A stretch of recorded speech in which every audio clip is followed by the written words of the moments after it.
Monday. I forgot to finish writing last night.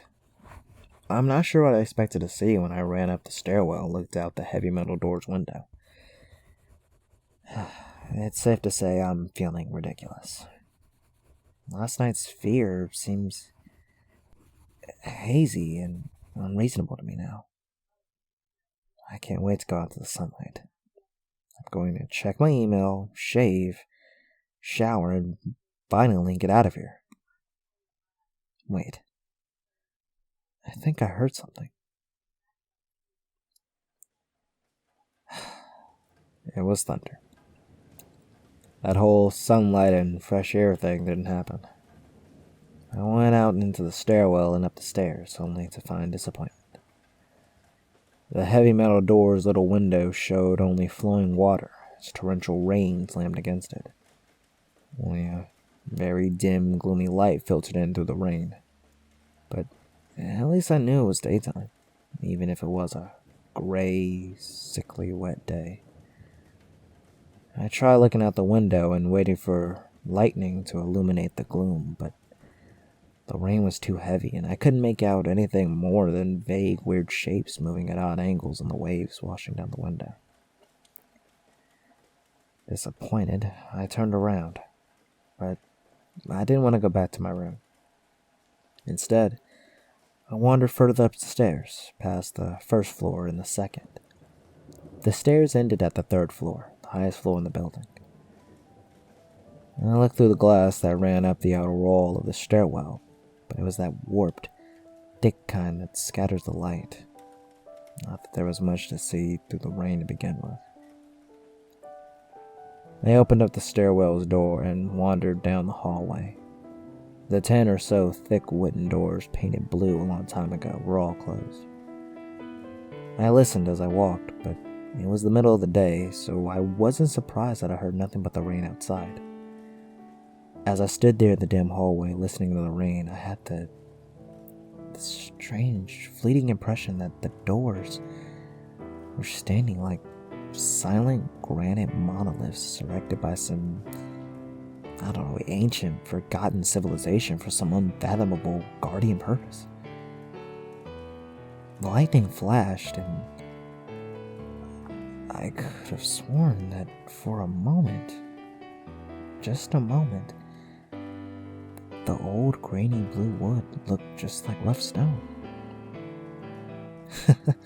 I laughed at myself for letting my imagination get the best of me, but then it occurred to me that the dim gloom and lightning must mean that there was a window somewhere in the hallway.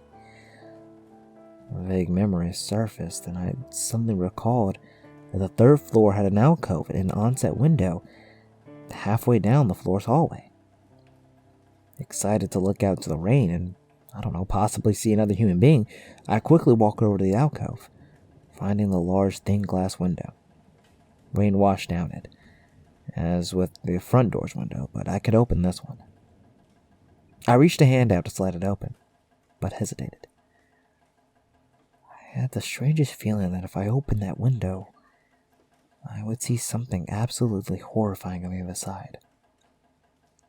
Everything's been so odd lately. So I came up with a plan, and I came back here to get what I needed. I don't seriously think anything will come of it, but it's bored, it's raining, and I'm going stir crazy. I came back to get my webcam. The cord isn't long enough to reach the third floor by any means, so I'm going to hide it between the two soda machines and the dark end of my basement hallway. Run the wire along the wall and under my door, and put black duct tape over the wire to blend it in with the black plastic strip that runs along the base of the hallway's walls. I know this is silly, but I don't have anything better to do. Well, nothing happened. I propped open the hallway to stairwell door, steeled myself, then flung the heavy front door wide open, and then ran like hell down the stairs to my room and slammed the door. I watched the webcam on my camera intently, seeing the hallway outside my door and most of the stairwell. I'm watching it right now, as a matter of fact, and I don't see anything interesting. I just wish the camera's position was different, so I could see something out the front door. Hey! Somebody's online! I got an older, less functional webcam that I had in my closet to video chat my friend inside. Well, with my friend online. I couldn't really explain to him why I wanted a video chat, but it felt good to see another person's face. He couldn't talk very long, and we didn't talk about anything meaningful, but I feel much better. My strange fear of whatever it is almost passed. I would feel completely better, but there was something odd about our conversation. I know that I've said everything has seemed odd, but still, he was very vague in his responses. I can't recall one specific thing that he said. No one particular name or place or event, but he did ask for my email address to keep in touch. Wait, I just got an email. I'm about to go out. I just got an email from Amy that asked me to meet her for dinner at the place we usually go to. I do love pizza, and I've just been eating random food from my poorly stocked fridge for days, so I can't wait. Again, I feel ridiculous about the odd couple of days I've been having. I should destroy this journal when I get back. Another email.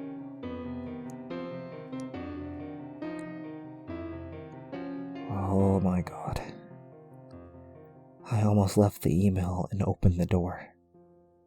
I almost opened the door.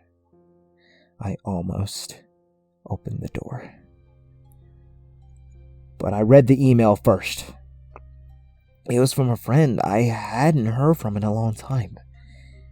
It was sent to a huge number of emails that he must have been every person he has saved in his address list. It had no subject, and it said simply, "Seen with your own eyes, don't trust them. What the hell is that supposed to mean? The words shock me, and I keep going over and over them. Is it a desperate email sent just as something happened? The words are obviously cut off without finishing. Any other day I would have dismissed this as spam from a computer virus or something, but the words, "Seen with your own eyes." I can't help but read over this journal and think back on the last few days and realize that I have not seen another person with my own eyes, or talked to another person face to face. The webcam conversation with my friend was so strange, so vague, so eerie.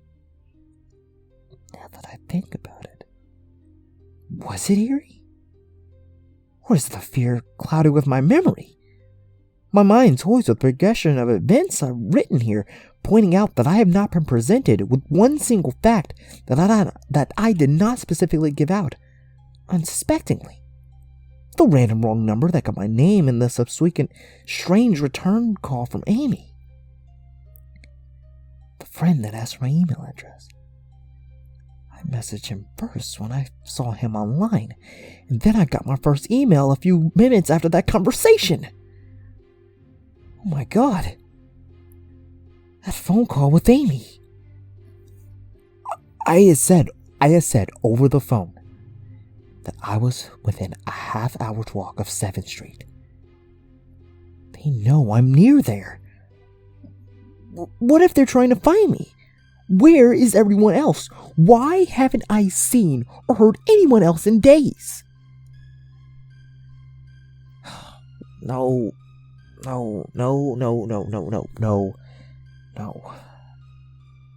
This is crazy. This is absolutely crazy, okay?